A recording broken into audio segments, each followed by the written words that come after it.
Hey everyone, I'm Nate. And I'm Abby. We're the RTF and today we're going to do a little bit more coverage on one of the most popular and most highly requested vehicles on our channel, the RISE Vusion 250 race drone. Now if you're new to the channel, this is a modular design race drone. In other words, you crash it and you have a very simple plug and play repair system. Well, recently on our channel, if you're looking at this and wondering what happened here, it's because we crashed it intentionally. I've got some footage to show you. We were out with our buddy Stacy Abshire flying, and one of the things that we did that day was intentionally drive this into the ground. I thought it would be fun to see how hard it is to break, first of all, and secondly, how easy it is to repair, because let's face it, that is the big selling point of the RISE Vusion 250. Not the fact that it's a good, awesome flying race drone, which it is, with a lot of cool features in and of itself, but the simple fact that if you crash this or when you crash this,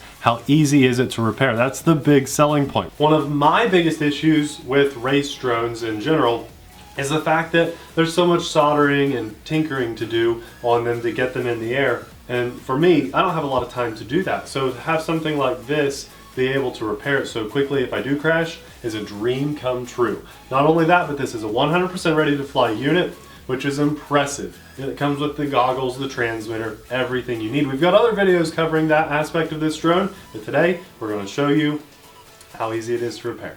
Now I'm going to go ahead and start showing you how to break this down. It's actually very, very easy, and while I do that, I'll talk about the crash. So the first thing you have to do to take any of the arms off is take the antenna off. It's super easy. We just unscrew this.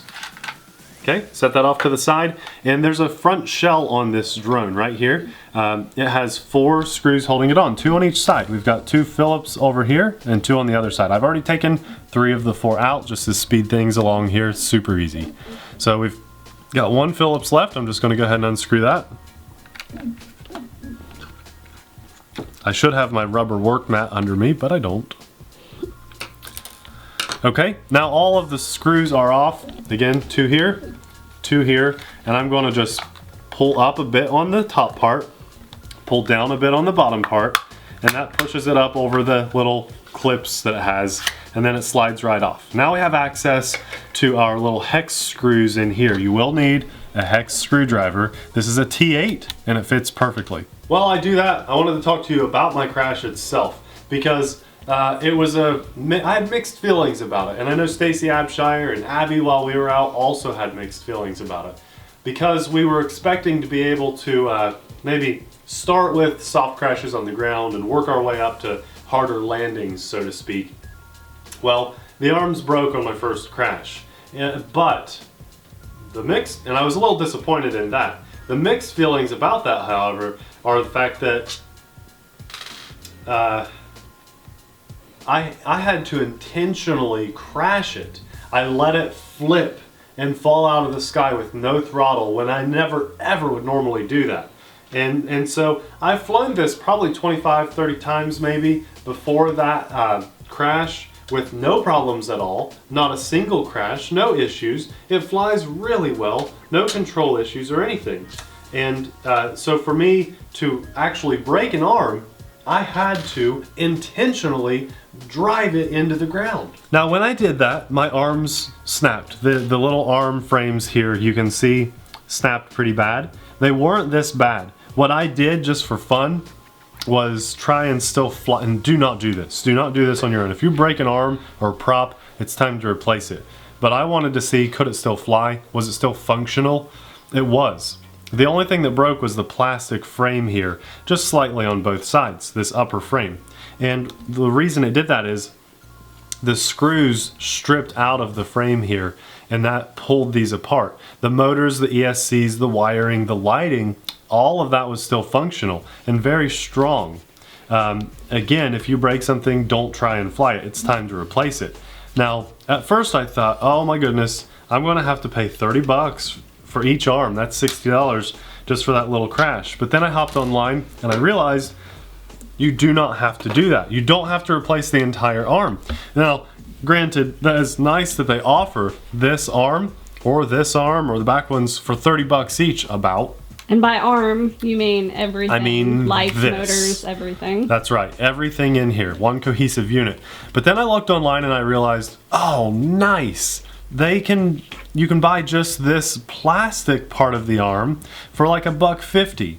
So that's super awesome that you can just take the screws out of here and then put them in a new plastic arm for like $1.50. And that made me feel so much better about the replacement of this. Anyway, you saw how easy that was to pull the arm out. It's totally modular. It plugs in and what I did was just took out those 2 screws on each arm.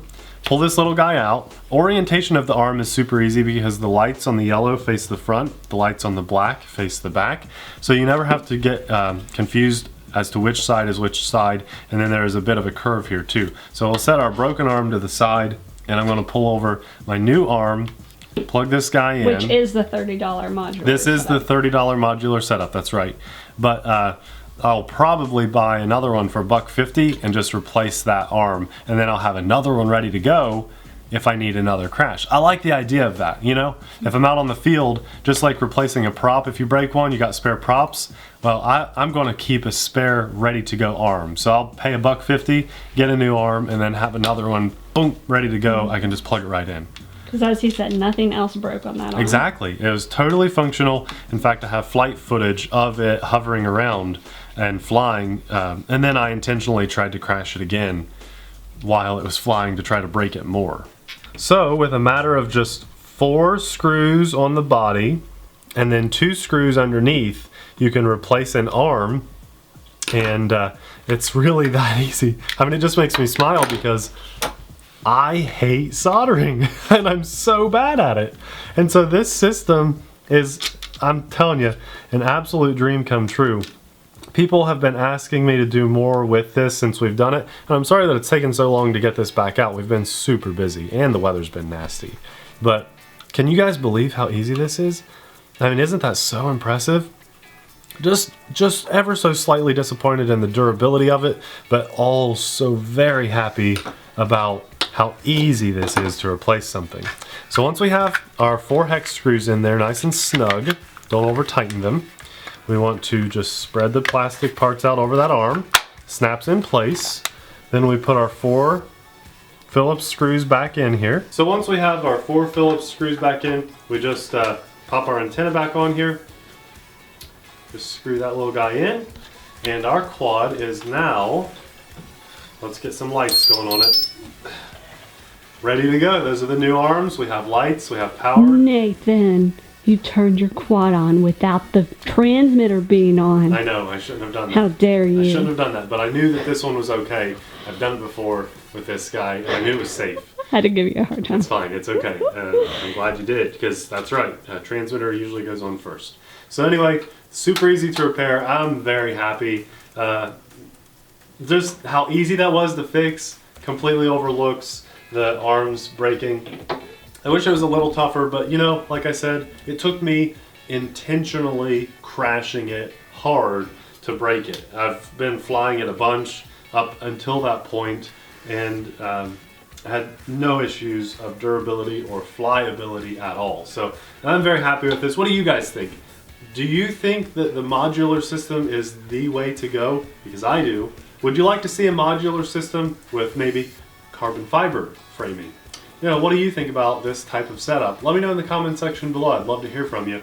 And I know a lot of you guys have been buying this because of our flight videos and things we've been doing with it. What do you think about yours since you've gotten it? Let us know in the comment section below. We'll have this link for you in the description box, and you can get this at your local hobby stores, which is very nice. Thanks a lot for watching. We'll see you guys in the next video. Bye.